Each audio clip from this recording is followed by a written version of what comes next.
Every August, just when many people go vacationing in the country where skies are dark, the best-known meteor shower makes its appearance. This year, the Perseid meteor shower is expected to reach its peak overnight on Monday, August 12th, and there are some key tips to keep in mind for your shooting stars viewing. Peak activity for the Perseids is unfortunately predicted for the daylight hours across North America, so stargazers with clear skies are encouraged to seek out the meteor display during the pre-dawn hours of Monday and again during the early morning hours of Tuesday, August 13th. At these times, the absence of bright moonlight can maximize your chances of spotting a meteor. See 2013 Perseid Meteor Shower Photos by Stargazers, Gallery. At mid-northern latitudes, moonset on Sunday evening occurs at about 10:15 p.m. local time and around 10:50 p.m. the following night. Since dawn doesn't break until around 4:30 a.m. local time, that means there will be between 5.5 to 6 hours of dark, moonless skies for the two best viewing nights for the Perseids. Take full advantage of this year's favorable lunar circumstances. Next year, a bright waning gibbous moon will flood the after-midnight night sky with its light and seriously hinder the Perseids. The remains of a comet. We know today that the Perseid meteor shower is actually created by the remains of the comet Swift-Tuttle, discovered back in 1862. This comet takes approximately 130 years to circle the Sun, and in much the same way that the comet Tempel-Tuttle leaves a trail of debris along its orbit to produce the Leonid meteor shower of November, comet Swift-Tuttle produces a similar debris trail along its orbit to cause the Perseids display. Top 10 Perseid meteor shower facts. Every year during mid-August, the Earth passes near the orbit of Swift-Tuttle and crosses the comet's debris stream. The comet material left behind then rams into our atmosphere at approximately 37 miles per second, about 133,000 miles per hour / 214,000 kilometers per hour, to create bright streaks of light in our midsummer night skies. Comet Swift-Tuttle made its most recent appearance more than 20 years ago, in December 1992. Its orbit is highly elongated, and as such it takes roughly 130 years to make one trip around the Sun. For several years before and after its 1992 return,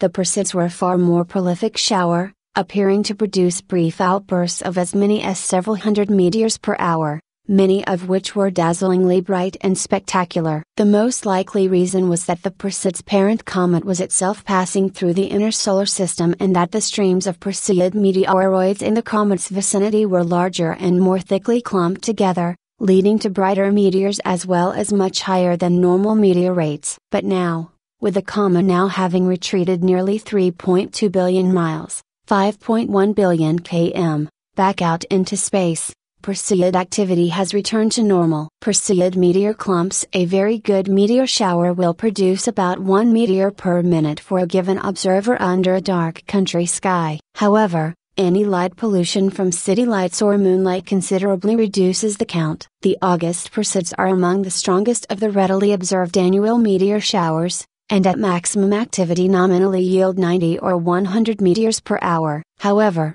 observers with exceptional skies often record even larger numbers. But while 90 to 100 meteors per hour correspond to at least 1 meteor per minute, keep in mind that this is only a statistical average. In reality, what usually is seen is what some have called the clumping effect. Sometimes you'll see 2 or even 3% streak across the sky in quick succession, all within less than a minute. This is usually followed by a lull of several minutes or more, before the sky suddenly bears fruit once again. When and where to look. Typically during an overnight watch, the Perseids are capable of producing a number of bright, flaring and fragmenting meteors, which leave fine trains in their wake. On the night of shower maximum, the Perseid radiant is not far from the famous double star cluster of Perseus. Low in the northeast during the early evening, it rises higher in the sky until morning twilight ends. Observing shower streakers appearing close to the radiant have foreshortened tracks, those appearing farther away are often brighter,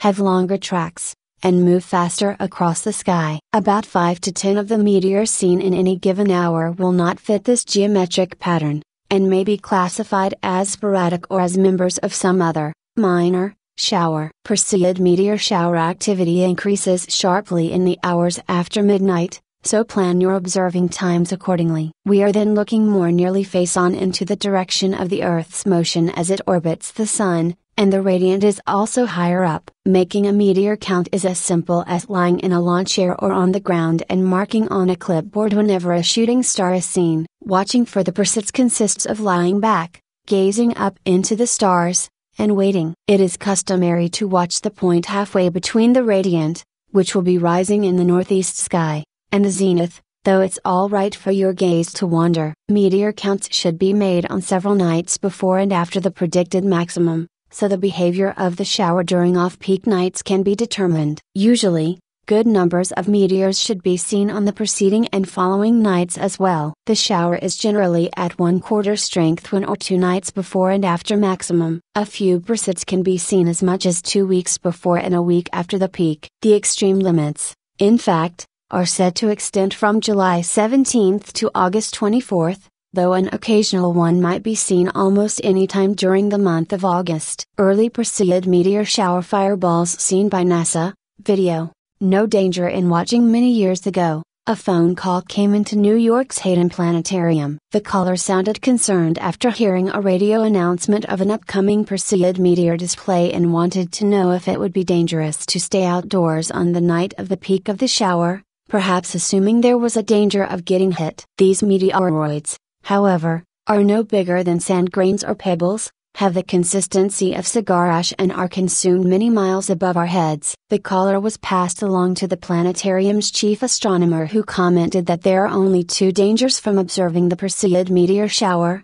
getting drenched with dew and falling asleep. August is also the month of the Tears of St. Lawrence, which has a historic link to the Perseids. Laurentius, a Christian deacon, is said to have been martyred by the Romans in 258 AD on an iron outdoor stove. It was in the midst of this torture that Laurentius cried out, "I am already roasted on one side and, if thou wouldst have me well cooked, it is time to turn me on the other." The saint's death was commemorated on his feast day, August 10th. King Philip II of Spain built his monastery place the Escorial, on the plan of the Holy Gridiron, and the abundance of shooting stars seen annually between approximately August 8th and 14th have come to be known as St. Lawrence's fiery tears. Whether you plan to make detailed meteor counts or just lie back and watch nature put on a show, there should be plenty to during the pre-dawn hours of August 12th and 13th. As one longtime meteor enthusiast once noted, meteor observing is relaxing and enjoyable, potentially dramatic and just plain fun.